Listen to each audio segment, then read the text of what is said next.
Hi folks, welcome to stage 15 of the Tour de France. That's 1-5, not 50, not 5-0. God, can you imagine? I'm going to give today's stage an 8 out of 10. This wouldn't be a bad one to watch from start to finish. There's groups upon groups. The little ticker at the top telling you like, oh, the yellow jersey group is this far back from the breakaway, is this far back from the... They needed 2 rows at some point. It was such a mess. But the finale, a little bit anticlimactic. That's why we're not going above an 8. If you want to watch the last 15K, you'll get the idea. Today's episode brought to you by Beam. I've been up in Big Bear for a couple days. I struggle sleeping at altitude, so I've definitely been staying on top of this. Got your natural sleep ingredients, melatonin, magnesium, theanine. Stir in with some milk, tastes like a hot cocoa. I like it cold too. They have CBD and non-CBD versions. My Whoop has showed an improved sleep, a little bit of length and improved sleep quality with CBD products. Beam ran a double-blind study that showed 93% reported better sleep. I've been hitting the cinnamon cocoa flavor. There's a sea salt caramel, chocolate peanut butter. Have a look. Phil sent me. Quick note from yesterday and this whole thing in general. Obviously, like, I'm writing notes as I do it, and I'm filming it myself and editing myself. And there's been a couple like, oops, I left my first take in there, and I go back later and clip it. So apologies, and appreciate the patience and understanding for folks who understand that, one-man show, and we're doing our best here. The comments have been really nice. Kind of on that note from yesterday, I mentioned that Palace was in danger of losing the KOM jersey when he actually already had lost the KOM jersey. To be fair to me, I also mentioned that it takes a PhD in math to figure out what the heck is going on in that. So it was actually Vingegaard who had the polka dots, but he doesn't, be too hot to wear multiple jerseys. So they give that to the guy who's second in the competition, even though ultimately the podium in Paris, Nielsen would not be on there. More on the KOM stuff later. Okay, today's stage was 179 Ks. That's a long one with a ton of climbing and a mountaintop finish. Unfortunately, I got to start with the mishap of the day. The NBC Peacock feed, whatever, came back from a commercial break. You leave and they're riding their bike and everything looks fine. There's breakaways going and you come back and there's dudes standing there and there's bikes on the ground. It's like, what the hell happened?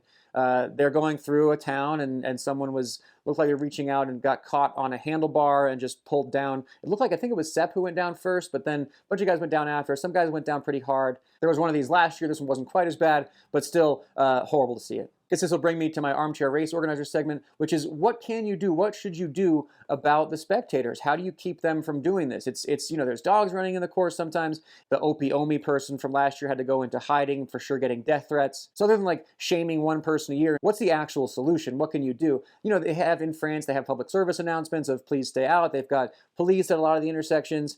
All I can think is, if they just have a, 10,000 euro fine if your foot crosses this threshold, and there's just a cop once in a while just handing that out, that news will get out pretty quick. But what's hard to explain if you're just watching this on TV is these folks have been standing there all day. They're just waiting for this race to come by. They come out hours ago before the roads close, and the excitement as the cars come by and it builds up, and then suddenly the guy in front of you is leaning forward, so you got to lean forward more just to see what's going on. And if you look at how many people are on these courses every day, it's hard to understand how there aren't more of these pileups. And I have to admit, like, part of the beauty of the Tour de France is that moment on the final climb when there's just a crowd of spectators and the lead riders coming through and the group just parts for them. It's colorful, it's beautiful. It's like kind of what we love to see. But they kept zooming in on the overhead view of it was a man with a white hat. It kind of sounded like it was Curious George with the man with the red hat. But there's for sure going to be like a massive internet hunt to find this person. And this guy has to go into hiding now. I don't know. It's all a bummer. Okay, our math today was that the crash was good news for the breakaway. It was actually kind of a split. There was 2 guys, Alaphilippe and Lutsenko, way up the road. And there was like a small split of 20 or so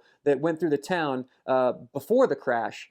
That gap after the crash, the peloton didn't exactly neutralize, but they all sort of let themselves get settled. That went up to 8 minutes. And that accidental breakaway turned into the actual break of the day. The big danger guy in that split, of course, Wout van Aert, who seems to be everywhere. He was driving the pace on the climbs. Really, it was attrition from that group of 20, just guys kind of coming off one by one. On the final climb, I think he just thought he was going to pop everyone one by one and come in solo, which I wouldn't have ruled out either. But then it was Wout Powell's who was just sort of sitting on, launched once, got a gap, and kept growing all the way to the finish for a nice stage win. That brings me to armchair team director.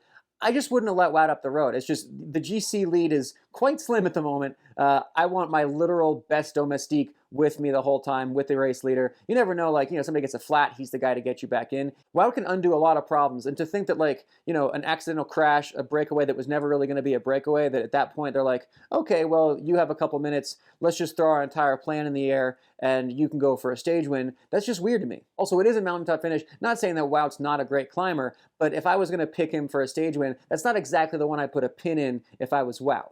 And the reality is that's not a team that gives a shit about second place. Also in the break was Ciccone from Trek, who was sort of hiding the first week and then has been collecting KOM points, is now tied with Powless for the KOM lead. The finish itself, kind of a bummer for Powles, who was just solo and building time. They only showed the last like 20 meters of his stage win because fireworks were happening down the climb, or at least almost happening. Jumbo had been pulling all day, same tactic as yesterday. Let's just keep the pace high, keep it hard, hopefully wear out Pogacar. We still don't know if that's working. And we get to the final climb, and Emirates goes to the front, so they're confident in their guy too. Once again, Yates for UAE was kind of the best domestique on the climb. Sepp, had a bandage on himself. He was for sure bandaged up. Not the best day for him to be on the front. But the last couple K, and that's why I'm only giving the stage an 8, was infuriating with Pogacar, Vingegaard, Yates. It really looked to me like Pogacar was on the ropes, and Jonas could have launched at any time, and Jonas wanted to. He kept looking over his shoulder. He was looking backwards more than forwards to see when Pogacar would attack. If you're saying, if you're looking back, you're saying, I've got the legs to follow that snap, and I don't want to miss it, that means you've got to snap. It was like I was just yelling go at the TV. Or Jonas had a big poker face, and he wasn't quite feeling as good as it seemed. But it looked like this was a chance for Jonas to, pick up 5 or 10 seconds, but a big moral victory going into the rest day. Instead, he waited for Pogacar to launch and had him marked perfectly. He did have the legs. Pogacar never got a gap. Jonas was glued to him, started to go around him at the line and decided not to bother. Strange, I kind of had blue balls just from watching Jonas, just like, why aren't you attacking? Why aren't you attacking? Why aren't you? Like, I felt like he could have. On the other hand, if you win the Tour by 1 second versus 2 minutes, the win's the win. I think Jonas must be pretty confident in his time trial performance coming up to pass up even a chance to grab a few seconds. So a long stage, some nail biting, some screaming at the TV. That's what you want from the Tour de France. That was fun. But ultimately, really no change in anything important. If I was watching in person today, where would I want to be? Obviously, I'd be right next to the guy with the white hat, and I'd be like, sir, can you please just step back just a little bit? Just give the guys, please. We looked very Cat 5 for a second. What are they not saying on TV? This is hard to say. The race looked clean. To see the leaders like kind of afraid to attack each other, not attacking, like go watch, well don't watch one of the big races from the Lance era, and they're just pop, pop, pop, just 100 attacks on every climb, and they don't need to recover. We're not seeing that really this year at all. It's 1 or 2 attacks, and then dudes are actually showing fatigue. They're showing that they're gassed. I like to see that.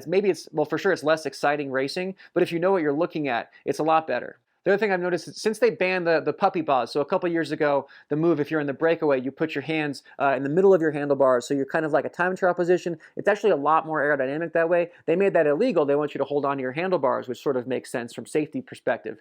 But what guys are doing now is they're knocking their shifters in. They're angling their shifters inside, so they can sort of do a similar position while still holding their bicycle. It's a good loophole. It's also very generational. I'm going to say the threshold is like the age of 24, and you're under that. But all the guys over 30 have their wide bars out. They're more comfortable. They're drafting, and they're just giving away a few watts out of some principle of aesthetics or morality or inertia. Of course, they also ban around the same time sitting on your top tube on descents, which is also aerodynamic. I've not seen any dropper posts this year. Let me know if there's any dropper posts popping out. I've not noticed that. You'd think someone would do it. Tomorrow, rest day for the riders, rest day for me. I will talk to you Tuesday. Thanks, Beam again, link below. Thanks for watching. Thanks for commenting. See you guys later.